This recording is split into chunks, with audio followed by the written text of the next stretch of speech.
আজ স্বাধীনতা দিবস উপলক্ষে দৌলতাবাদ তৃণমূল কংগ্রেসের উদ্যোগে ভারতের জাতীয় পতাকা উত্তোলন করেন তৃণমূল কংগ্রেসের দৌলতাবাদ অঞ্চল সভাপতি শামসুল আলম ও দৌলতাবাদ জিপির প্রধান নূরে সালমা খাতুন।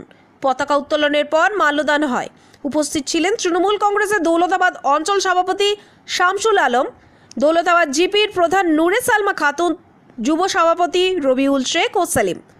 অনুষ্ঠান শেষে দৌলতাবাদ অঞ্চলের সভাপতি শামসুল আলম মহাশয় কি বললেন তা আপনাদের শোনাবো।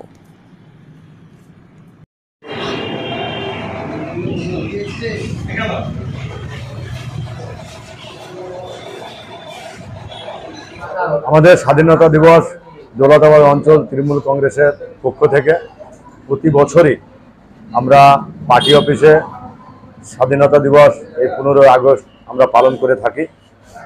আমাদের প্রায় 8:30টার সময় আমরা পতাকা উত্তোলন করেছি।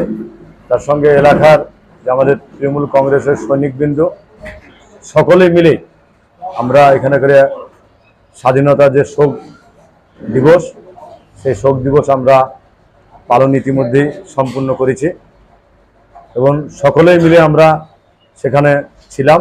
দৌলতাবাদ অঞ্চলের অঞ্চল প্রধান, অঞ্চল কমিটি, বুথ সভাপতি, অল নেতৃত্ববৃন্দ এবং মেম্বারগণ, সকলেই আমরা সেখানে থেকেই আমরা এই প্রতি বছর এই 15 আগস্ট পালন করে থাকি এবং সেটা আমরা সম্পূর্ণ করলাম।